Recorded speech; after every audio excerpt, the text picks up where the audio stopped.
I first became interested after moving to Newtown, Connecticut 4 years ago.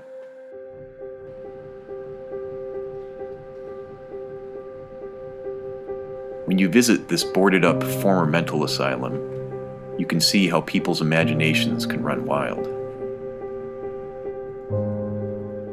The more I research and read about the history, the more I want to learn.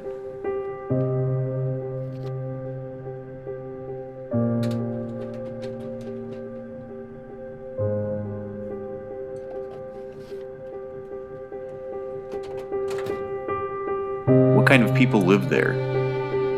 How were they treated? What kind of life did they lead?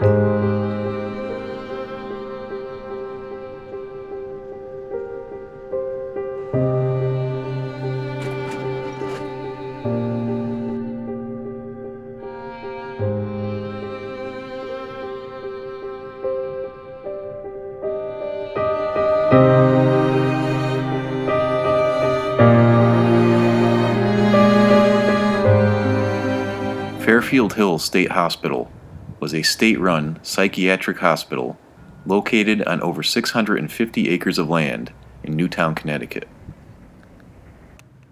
The hospital was in operation from 1933 until its eventual closing in 1995. Except for several buildings that have been either demolished or renovated by the town of Newtown, the Fairfield Hills complex has remained mostly abandoned and at the mercy of the elements for the past 20 years. In that time, these once stately structures have turned into shells of their former selves. The deterioration caused by nature's impersonal hand has only added to the aura of mystery which has surrounded the complex for generations. I think it was a huge stigma for Newtown to have a mental institution in their community. Even when I was growing up in Greenwich, people would refer to Newtown, oh yeah, that's where the nut house is. And that's all Newtown was known for, was that it was the loony bin was there. The town generally was vehemently against having a mental institution in its community. But the one person who stepped up to the plate and really made a good case for having this institution here in Connecticut and in Newtown was Dr. Waldo Desmond. He was the general practitioner in Newtown at that time. And he said this would be an opportunity for Newtown to shine as a community because this particular hospital was going to be so advanced in caring for the mentally ill. There would be nothing like it in the state and perhaps not even in the nation yet. From its inception, Newtown was overcrowded, and throughout its history, at its peak, it held 4,000 patients. This was my uncle, Uncle Andy, and this was post-World War II, and it was around 1947 when he first went to Fairfield Hills. Probably post-traumatic stress, I imagine, after World War II. I guess after the war, because of one picture that I had, my brother and sister, they were little when they went up there with my mom to visit him at Fairfield Hills. I do know that the patients had a completely different setup than at most maybe any other mental hospital in the nation, and that was they all had rooms, had windows in them, as did the staff. That was the way the architecture was designed. They were not in the dark. They had natural lighting. There were no bars on the windows, at least initially. The idea was to allow them freedom of movement, independence. I do recall reading that, people would be able to go into common rooms and read, knitting, sort of calm activities. Patients could do the farming.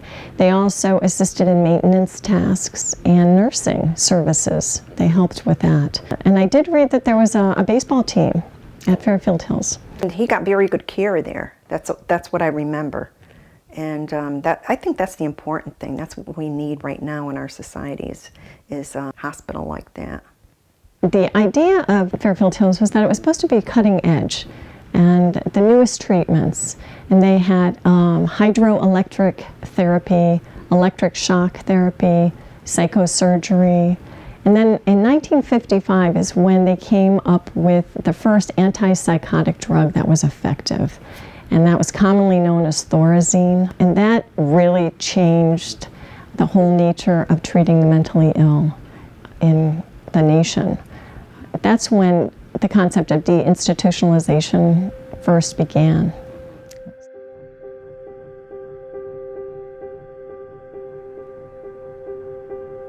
Due to the deinstitutionalization movement of the 1960s and 70s, Fairfield Hills Hospital was depopulated and as a result defunded to the point where only 200 patients remained at the time of its closing. Governor John Rowland and the state legislature voted to cease operations at both Fairfield Hills and Norwich State Hospital in 1995. The remaining patients at both hospitals were transferred to the last remaining state-run mental health facility in Middletown. After acquiring the complex from the state in 2004, the town of Newtown has done a great deal to restore and rejuvenate the site while also clearing space for new construction.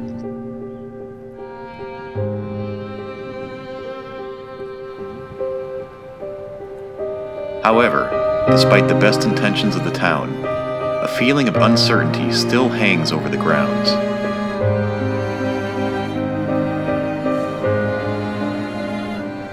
It was estimated that over 350,000 inmates in our nation's prison system are mentally ill.